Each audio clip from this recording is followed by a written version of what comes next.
Donc aujourd'hui on est dans ma salle de bain parce que je voulais faire une vidéo, un petit chat, pas le genre vidéo des filles, des maquilleuses là, parce que moi je suis pas une maquilleuse professionnelle, je sais pas me maquiller comme les youtubeuses le font, mais aujourd'hui j'avais envie de me préparer avec vous, de vous montrer un peu comment je me prépare pour faire une vidéo.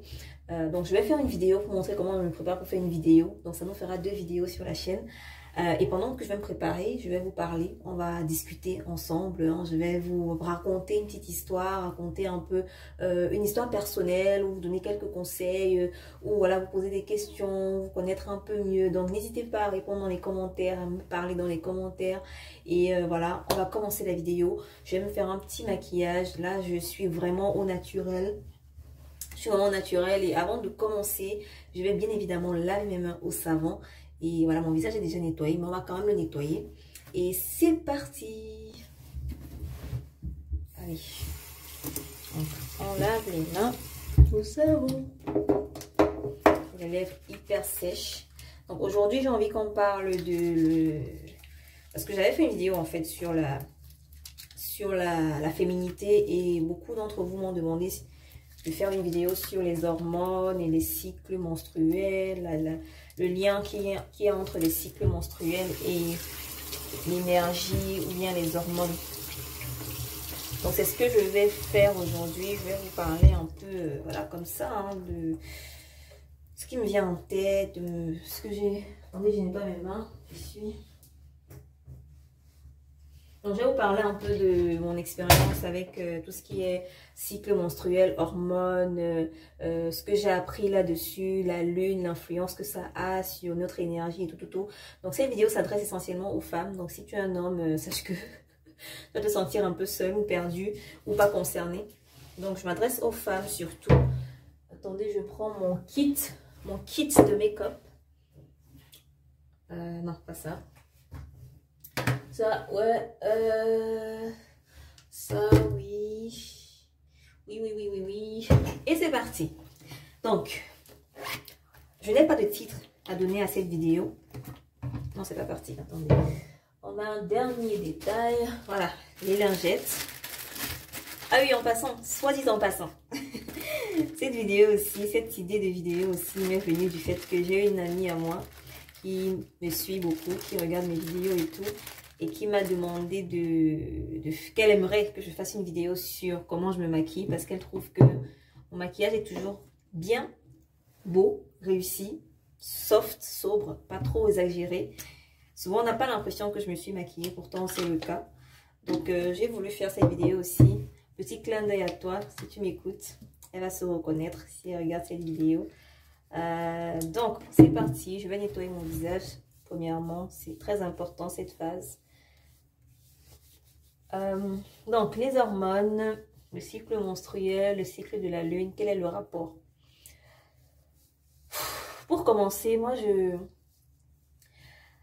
en fait, ça va être assez personnel, parce que moi, depuis que je suis toute petite, je me considérais comme un garçon. En fait, je vous ai déjà raconté l'histoire dans ma vidéo sur la féminité. Je ne me considérais pas trop féminine, quoi. En fait, j'avais pas ce côté féminité en moi jusqu'à ce que j'atteigne la vingtaine. Et même, je dirais même, c'est quand j'atteins 23 ans, hein, que j'ai commencé vraiment à me questionner sur la féminité, à voir l'importance que ça a et à essayer d'être plus féminine.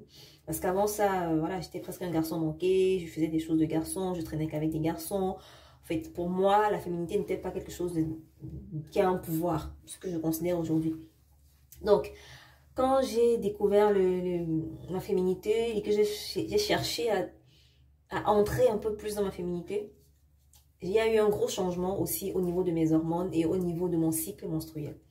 Donc, on va faire le avant et le après. Donc, avant, j'étais garçon manqué, j'étais pas trop dans les trucs de féminité là, les trucs de trop fille, les trucs girly. Et même aujourd'hui, hein, je vais pas dire que je suis trop girly. Ma couleur préférée c'est le rose, mais je suis pas trop girly. Vous voyez un peu le genre de fille qui aime être toujours entourée de filles, elle aime avoir des copines, des meilleures amies, elle aime s'acheter des trucs, voilà, les clichés qu'on a souvent. Mais ça, j'appelle pas ça forcément la féminité. Pour moi, ce sont des clichés. Et je pense que quand on parle de féminité, c'est bien plus que ça en fait. Ça va au-delà de l'apparence. Ça va au-delà de l'apparence, c'est un état d'esprit, c'est un mindset, c'est une manière de vivre. C'est un style de vie en fait. Donc, j'y viens. Je vous dirai pourquoi je dis tout ça. Donc, avant, j'étais garçon manqué, voilà. Et après, à un moment donné, quand je me suis mise en couple et que la relation était vraiment sérieuse, j'ai commencé à voir la différence qu'il y avait vraiment entre la masculinité et la féminité, l'importance des deux, la place des deux et la place de l'équilibre entre les deux. Je vous en avais parlé dans la vidéo sur la féminité justement. Et pendant cette phase, il y a eu une transition en moi parce que je me suis dit, mais j'ai bien envie d'être plus féminine, mais comment faire? Ou bien, pourquoi est-ce que mon cycle menstruel n'est pas comme les autres? Parce que j'avais des cycles irréguliers, j'avais des problèmes de... En fait, je n'avais jamais eu un cycle régulier, tu vois, je n'avais jamais eu un cycle régulier. Et comme d'hab, hein, quand tu vas à l'hôpital, quand tu vas voir un gynécologue, qu'est-ce qu'il te prescrit? Des hormones. Il te prescrit des pilules que tu dois prendre qui sont censées régulariser ton cycle ou régulariser tes hormones. Et Dieu merci, les réseaux sociaux existent. Pendant ce temps-là, je suivais un docteur sur Instagram. Les gens vont peut-être dire que non, l'automédication n'est pas bien, machin, patati patata. Mais écoutez-moi avant de me juger. Je suivais un docteur sur Internet, elle s'appelle Jolene Brighten. Je vous ai déjà parlé même de son livre sur Instagram. Je le recommande à toutes les femmes qui veulent mieux connaître leurs hormones. Des femmes qui veulent avoir des enfants, des femmes qui veulent avoir des cycles réguliers, des femmes qui ne comprennent pas. Bref, des femmes qui veulent simplement mieux connaître leur corps. Je vous recommande le livre Beyond the Pill du docteur Jolene Brighten. Malheureusement, il n'est pas en français. Il est qu'en anglais. Bref. Donc, revenons à l'histoire. J'avais découvert le docteur sur Instagram et quand j'étais allée chez le gynécologue et qu'elle m'avait prescrit des hormones, je ne voulais pas. J'avais décidé de ne pas prendre d'hormones. Au début, j'avais pris pendant une semaine, ça n'avait aucun effet. Et pendant ce temps, je continuais à lire des choses sur les hormones, des articles, des choses très négatives dessus. En fait, je tombais que sur des choses négatives par rapport à la pilule, aux pilules qui sont censées régulariser les hormones et tout. Donc, après une semaine de prise, j'ai décidé d'arrêter et de chercher des moyens plus naturels, des moyens plus profonds. Genre, de ne pas essayer de résoudre que les symptômes du problème, mais d'essayer de comprendre le fond du problème et d'essayer de résoudre le fond du problème. Et avec l'expérience, avec le temps et tout, j'ai compris qu'en fait, le problème venait déjà, de mon mindset. Parce que quand je te considère trop comme un garçon, si tu es un garçon manqué, si tu fais les choses de garçon, si tu te sens être dans la peau d'un garçon, forcément, ton corps va réagir intérieurement en accord avec ça, avec ce mindset-là. Donc, tes hormones vont être irrégulières ou bien tu vas avoir peut-être tu vas ovuler un peu moins qu'une femme normale. Donc, le mindset il y a à voir là-dedans aussi. Voilà, c'est pas que ton corps naturellement qui est comme il est. Avant, oui, les temps d'avant, oui, on pouvait dire que voilà, toutes les femmes sont égales, toutes les femmes pouvaient avoir leurs règles au même moment, le même jour. Mais avec l'évolution, avec la révolution, avec les nouvelles technologies, avec les ondes électromagnétiques, avec le monde dans lequel nous vivons, il y a beaucoup de femmes qui sont dans la comparaison avec des hommes, qui sont toujours en train d'essayer de faire plus, de vivre à un rythme presque, je dirais, masculin, de ne pas respecter leur cycle. Donc, cette phase de transition-là m'a beaucoup appris, ça m'a beaucoup fait changer déjà de mindset par rapport à la féminité et aussi dans mon comportement, dans mon attitude, dans ma manière de faire. Voilà, j'ai commencé à être, déjà, les gens disent que je suis devenue un peu plus douce qu'avant. Et c'est tant mieux parce que c'était l'objectif aussi de ce changement. Mes règles sont devenues régulières. Et une chose qui avait beaucoup d'influence aussi sur l'irrégularité, c'était l'alimentation, les choses qu'on mange. Comme j'avais dit dans ma vidéo sur l'alimentation, j'ai arrêté de boire le lait de vache. Et je pense que ça a eu un gros impact. Le lait de vache, mes amis, je vous déconseille. Je vous déconseille le lait de vache. Je vous déconseille le lait de vache. Parce que sur le long terme, au début, voilà, c'est pas trop... Parfois, hein, vous n'allez pas voir les effets. Mais sur le long terme, il a des effets. Que ce soit sur les os. Donc, ça crée des problèmes comme l'ostéoporose. Donc, la porosité des os. Ça peut créer des problèmes aussi au niveau de vos hormones pour les femmes qui ont des hormones assez sensibles, comme c'était mon cas, etc., etc. Après, il y a d'autres aliments aussi que je déconseille à celles qui ont des règles irrégulières, comme le soja, et d'autres aliments que je recommande, comme les noix, les noisettes. Donc, quand je suis arrivée en France, j'ai commencé à boire le lait de noisette. J'ai commencé à éliminer le lait de vache, éliminer le soja, éliminer certains aliments. Et voilà, les choses ont changé, quoi. J'ai vu une transformation, j'ai vu une différence. Et voilà, c'est même une parenthèse, hein. Il y a plein de choses. Par exemple, j'avais des soucis avec mon genou. J'avais parfois mon genou qui se déboîtait. Et en arrêtant le lait de vache, depuis que j'ai arrêté le lait de vache, croyez-moi, mon genou ne s'est plus déboîté une seule fois. Parce que je prends le lait de soja et voilà, il ne s'est plus déboîté une seule fois.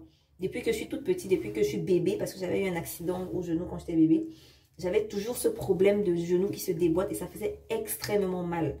Imaginez, vous êtes couché dans le lit et tout, subitement, vous faites un geste et le genou se déboîte. Et ça, c'était vraiment un enfer. Donc, savoir que ça fait presque un an que j'ai pas eu ça, c'est juste... I'm grateful, quoi. Je suis reconnaissante. Allez, revenons au sujet. Donc, quand j'ai commencé à voir la différence, je me suis dit, donc, le mindset et l'alimentation ont à voir là-dedans. Ce n'est pas forcément en prenant des hormones, des pilules et tout ça que tu vas guérir. Donc, lisez le livre que je vous ai recommandé. Il faut lire ce livre-là. Vous, les filles qui voulez vraiment en savoir plus sur vos hormones, lisez ce livre. Ça va vraiment vous aider. What else? Donc, parallèlement à toutes ces études, à toutes ces recherches, à toutes ces découvertes, je fouillais aussi des choses sur la lune parce que j'avais vu des articles comme quoi le cycle de la lune a à voir avec la manifestation, à voir avec les femmes, patati patata et tout, que les femmes sont lunaires, les hommes sont plus solaires et tout. Je disais, mais attends, c'est quoi ces histoires de lune et de cycle menstruel et de... Voilà, je voulais en savoir plus. Et pendant mes recherches, j'ai appris des choses sur la lune, le cycle de la lune, les choses comme, par exemple, on parle du quart de lune, de demi-lune. Pendant le quart de lune, qu'est-ce qui se passe en termes d'énergie dans le monde, sur les hommes? Est-ce que la lune a vraiment une influence sur nous, les hommes? Moi, je pense que oui. Après, vous êtes libre de penser que ce n'est pas le cas, mais moi, je pense que oui. La lune a une influence, les astres aussi ont une influence sur nous. Je pense que tout a une influence sur tout. Nous ne sommes pas déconnectés de la nature, nous ne sommes pas déconnectés des autres. Nous vivons tous, tout est en harmonie dans la nature. Tous les êtres vivants, tous les êtres énergétiques sont en harmonie. Donc, moi, je pense que vraiment ça a une influence sur nous. Donc, quand j'ai découvert ça, j'ai fait des recherches sur la lune et tout. Actuellement, je ne suis pas encore très certaine que c'est carré pour tout le monde. Mais pendant la demi-lune, on peut avoir des émotions différentes que quand on est par exemple en pleine lune. En général, les gens disent que pendant la pleine lune, c'est le moment de faire ses intentions parce que c'est le moment où les choses se manifestent. C'est le moment où on récolte ce qu'on a semé, ce genre de choses. C'est le moment où il y a des résultats dans la vie. C'est le moment où... Voilà. Et pendant la nouvelle lune, c'est le moment où il faut faire ses intentions, c'est le moment où il faut prier, c'est le moment où il faut faire des requêtes à l'univers, c'est le moment où il faut... Bref, il y a des gens qui ont des théories comme ça. D'autres disent aussi que pendant le quart de lune, il faut faire ci, il faut faire ça. Quand la lune est montante, il faut faire ci. Par exemple, j'avais vu quelqu'un qui avait dit que quand la lune est descendante, il faut avoir le moins de rapports sexuels possible, ce genre de choses. Donc, ça, je ne suis pas encore certaine parce que j'expérimente encore. C'est quelque chose que je teste encore pour voir si c'est vrai dans tous les cas. Donc, je vous donnerai des nouvelles quand j'en aurai. Donc, tout ça pour dire que, n'essayez pas de soigner vos problèmes en soignant les symptômes. Essayez de comprendre le fond des choses. Et la plupart des solutions que la médecine propose sont des solutions qui soignent des symptômes. Souvent, il faut vous poser la question, quel est le fond du problème? Quelle est la source du problème? Est-ce que je ne peux pas résoudre juste la source du problème? Et il y a beaucoup de conséquences quand on essaie de soigner que les symptômes parce qu'au final, le problème est toujours là. Et à un moment donné, le problème devient tellement grand qu'il crée des conséquences des conséquences irréversibles, quoi. des conséquences irréversibles. Donc, attention à cela. J'ai assez mis le fond de teint. J'oublie même que je suis en train de me maquiller. Voilà, je suis en train de gâter là. En train de tout gâter, moi. Je suis en train de tout gâter. Je suis en train de tout gâter. Next up. On va faire un truc vraiment simple. Hein. Je mets mon crayon. Attendez, je prends. Donc, je crois que j'ai dit ce que j'avais à dire. Est-ce qu'il y a un autre point que j'ai oublié? Est-ce qu'il y a un point que j'ai oublié? Mais vraiment, allez regarder ma vidéo sur la féminité si vous ne l'avez pas encore fait. Et la vidéo aussi sur l'alimentation. 5 aliments que j'ai bannis de mon assiette. Allez prendre le livre que je vous ai recommandé de Jolene Brighten, le docteur. Je mettrai le lien dans la description pour vous faciliter la tâche. Et voilà quoi. Voilà quoi. Les hormones, c'est important. Ah oui, très important. Je parlais tout à l'heure de mindset. Je parlais tout à l'heure de relations, de quand j'ai rencontré mon chéri et tout ça. Pourquoi le moment où j'ai rencontré mon chéri? Parce que il y a ce côté équilibre masculin, féminin qu'il est important de cerner dans une relation et même dans ta vie en général. Tout est cyclique. C'est pas à tout moment que tu vas te sentir femme, faire tout comme une femme, être dans le féminin, le féminin, le féminin. Quand je dis femme, c'est vraiment le féminin. Donc c'était les traits de la féminité, par exemple, l'intuition, la douceur, comment on dit ça, être plus dans la paix, être plus dans la protection, être plus dans l'écoute et tout. Alors que les traits de masculinité sont les traits qui sont un peu plus logiques, action, être assez rationnel, être dans l'attaque, dans la défensive. Bref, vous voyez un peu ce que je veux dire. J'ai fait un article là-dessus sur mon blog. Vous allez le lire. Donc, je disais qu'on ne peut pas être tout le temps dans le masculin ou tout le temps dans le féminin. Il faut alterner. Il faut un équilibre entre les deux. C'est la loi du genre, ok? Il faut un équilibre entre les deux. Et en fonction de la situation dans laquelle tu es, tu dois savoir quel genre adopter. Par exemple, dans le côté business, si je suis en train de travailler, si je suis dans le côté business où je dois être vraiment logique, rationnel, strict, avec moi-même, discipliné, être dans le go, action et tout. Ça sont les traits masculins. Je vais avoir des traits masculins forcément. Mais si par exemple, je suis avec des prochains mois, des amis, bien mon chéri ou ma mère et tout, je vais avoir des traits un peu plus féminins, dans la douceur, dans l'écoute, dans l'intuition, dans la paix, dans la tranquillité, tout bref, vous voyez un peu ce que je veux dire, quoi. J'imagine que vous voyez ce que je veux dire. Donc, il faut savoir alterner les deux. Et savoir que nous, en tant que femmes, on est cyclique. Il ne faut pas t'en vouloir lorsque tu ressens des moments où tu n'as pas envie de faire grand-chose. Tu n'as pas envie de faire des efforts. Tu n'as pas envie de te pousser. Tu n'as pas envie de... Respecte tes cycles, en fait. Je ne dis pas d'être paresseux quand ton corps te dit de dormir. Tu dois dormir forcément. Non, mais je te dis, il faut savoir identifier le cycle dans lequel tu es. Moi, par exemple, quand je suis quelques jours avant mes règles, je sens que je n'ai pas tellement d'énergie. Je sens que je ne dois pas me pousser trop fort. Je ne dois pas aller trop dans le surpassement. Je dois laisser le temps à mon corps de se refaire, de se régénérer, de se redonner la force, bref, d'éliminer les toxines. Je dois donner le temps à mon corps, tu vois. Donc, je n'essaie pas de trop me brusquer. Par contre, après la période des règles, ou même pendant la période des règles, c'est la période où je suis vraiment pleine d'énergie. C'est la période où je suis vraiment, wouh, je fais des choses. Je peux dormir à 2 h du matin, je me lève à 5 h du matin. Je n'ai pas de problème. Donc, c'est vraiment la période où je suis tellement, très productive. Et ça, c'est un truc qui est spécifique aux femmes. On a ces cycles-là. Donc, essaie d'identifier ces cycles-là. Est-ce qu'il y a des moments du mois, c'est vraiment dans le mois, où tu sens que tu as plus d'énergie qu'à d'autres moments? Et pendant ces moments-là, capitalise, ok? Sois vraiment à fond dans ce que tu dois faire. Et quand tu sens que tu es il y a des périodes où tu es moins énergétique ou énergique, je sais pas, essaie de prends le temps pour te reposer. Prends le temps pour restructurer les choses, pour faire tes intentions, pour semer des choses. Parce qu'il y a un temps pour semer, un temps pour récolter, il y a un temps pour semer, un temps pour travailler, arroser, et un temps pour récolter. D'accord? Donc, vois les choses comme ça. Les hommes, c'est différent parce que eux, ils sont plus dans des cycles journaliers. Donc, un homme va travailler aujourd'hui, le lendemain, il sera régénéré, il pourra recommencer et tout. Mais les femmes, Souvent, certains disent que c'est même des jours de 3 fois, donc 3 jours d'écart. Ça dépend, hein, ça dépend, mais les hommes, je ne maîtrise pas trop. Mais les femmes, c'est cyclique. Chaque mois, il faut pouvoir identifier les périodes basses, les périodes hautes, les marées basses, les marées hautes, comme dans la nature. Ok, donc ça, c'est très, très, très important. Ça fait partie de la connaissance de soi. Et quand tu maîtrises ça, quand tu sais quelles sont tes marées hautes, quelles sont tes marées basses, tu sais capitaliser là-dessus.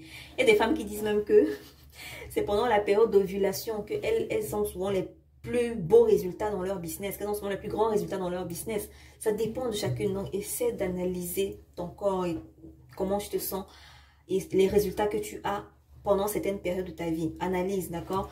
Avant tes règles, pendant tes règles, après tes règles. Tu vois, ça quoi. Attendez, je finis mon cil. Donc ça, ce sont les petites choses que j'ai appris et que je voulais vous partager. Je dis souvent dans mes vidéos, je vais faire une vidéo sur la lune. Je fais pas, oh, je vais faire une vidéo sur les hormones. Non, je vais faire une vidéo sur les cycles et tout. Donc voilà, ça tombe bien, l'occasion tombe bien. J'espère que vous avez aimé cette vidéo. Moi, je continue mon maquillage. Je pense que je vais accélérer la vidéo à partir d'ici pour pouvoir me maquiller devant vous quand même. Parce que c'était aussi l'objectif, hein, que vous puissiez voir comment je me maquille. Clin d'œil encore à mon ami qui a demandé cette vidéo.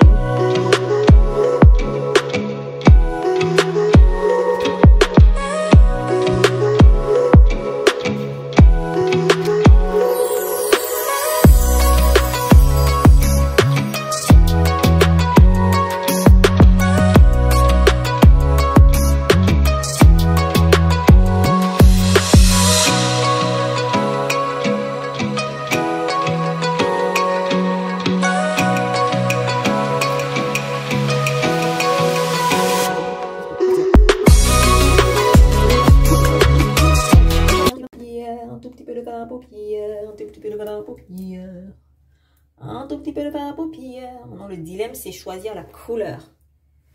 Bon, je vais mettre... Oui, j'aime beaucoup cette couleur. C'est celle qui est le plus creusée, là. Mais aujourd'hui, on mettra du marron. Il y a des couleurs que je n'ai jamais touchées. Donc, aujourd'hui, on mettra du marron un peu thé rouge, là. Voilà, c'est ça.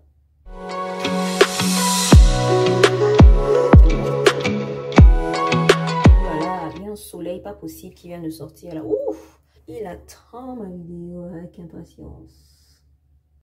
Pourvu que ça dure.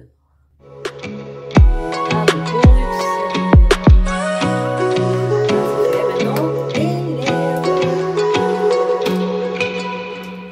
Ouais, c'est très soft, c'est très sobre, c'est très moi.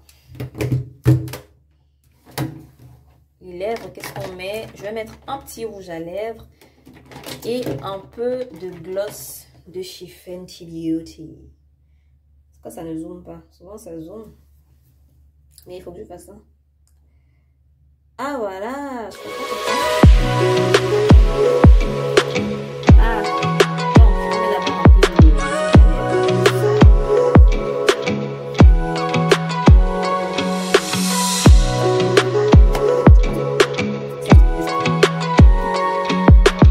Voilà. Maintenant, on va prendre les bijoux. Parce qu'il faut que je me coiffe. Je vais enlever ça parce que ça fait trop. Voilà.